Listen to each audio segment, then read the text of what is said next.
ಯತೀಂದ್ರ ಸಿದ್ದರಾಮಯ್ಯರು ಅಮಿತ್ ಶಾ ಅವರಿಗೆ ಬಾಯಿಗೊಂಡು ಬೈದಿದ್ದಾರೆ.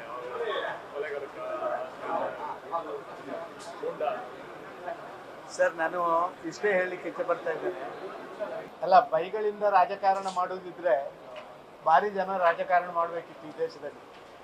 ನಾವು ಭಾರಿ ಹಿಂದಿನ ನೋಡಿದೆ, ಬಾಯಿ ಬಿಟ್ಟರೆ ಕೆಟ್ಟ ಮಾತುಗಳನ್ನೇ ಮಾತಾಡಿ ಒಂದು ರೀತಿಯಲ್ಲಿ ಪ್ರಚಾರ ಗಿಟ್ಟಿಸಿದ ರಾಜಕಾರಣಿಗಳನ್ನು ಕಂಡಿದ್ದೇವೆ.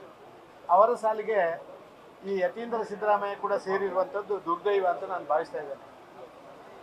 ಒಬ್ಬ ಯುವ ರಾಜಕಾರಣಿ ತನ್ನ ಘನತೆ ಗೌರವಗಳನ್ನು ಇಟ್ಕೊಳ್ಳದೆ ಬಾಯಿಗೆ ಬಂದಾಗೆ ಮಾತಾಡಿ ನಾನು ಭಾರಿ ದೊಡ್ಡ ರಾಜಕಾರಣಿ ಆಗ್ತೇನೆ ಅಂತ ಹೇಳುವಂಥದ್ದನ್ನು ತಿಳ್ಕೊಂಡ್ರೆ ಅದು ಅವರಿಗೆ ರಾಜಕಾರಣದ ಕೊನೆಯ ಒಂದು ಮೊಳೆ ಅಂತ ನಾನು ಭಾವಿಸ್ತಾ ಇದ್ದೇನೆ. ನಾನು ಅವರಿಗೆ ಹೇಳಲಿಕ್ಕೆ ಇಚ್ಛೆ ಪಡ್ತೇನೆ, ದಯವಿಟ್ಟು ನೀವು ಇಷ್ಟೆಲ್ಲ ಹೇಳ್ತಾ ಇದ್ದೀರಲ್ಲ, ರಾಜ್ಯದಲ್ಲಿ ಅದು ಮಾಡಿದ್ದೀವಿ ಇದು ಮಾಡಿದ್ದೀವಿ, ನನ್ನ ಅಪ್ಪ 14 ಬಜೆಟ್ ಕೊಟ್ಟಿದ್ದಾರೆ ಅಂತ ಹೇಳ್ತಾರಲ್ಲ, 14 ಬಜೆಟ್ನ ಬಗ್ಗೆ ಮಾತಾಡಲಿ. ಅವ್ರು ಯಾಕೆ ಅಮಿತ್ ಶಾ ಅವ್ರ ಬಗ್ಗೆ ಮಾತಾಡೋದು? ಅವ್ರು ಯಾಕೆ ಮೋದಿಯವರ ಬಗ್ಗೆ ಮಾತಾಡಬೇಕು?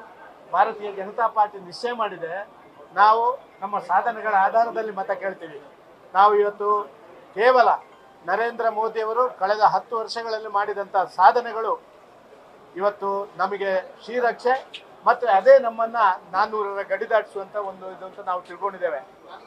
ಒಬ್ಬ 14 ಬಜೆಟ್ ಕೊಟ್ಟ ಅಪ್ಪನ ಮಗನಾಗಿ ಅದಕ್ಕೆ ಸರಿಯಾಗಿ ನಡೆದುಕೊಂಡ್ರೆ ಅದಕ್ಕೆ ಗೌರವ.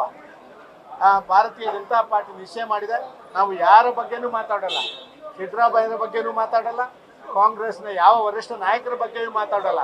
ನಾವು ಮಾತಾಡುವಂಥದ್ದು ನಮ್ಮ ಸಾಧನೆಗಳನ್ನು ಮನೆ ಮನೆಗೆ ತಗೊಂಡು ಹೋಗ್ತೇನೆ.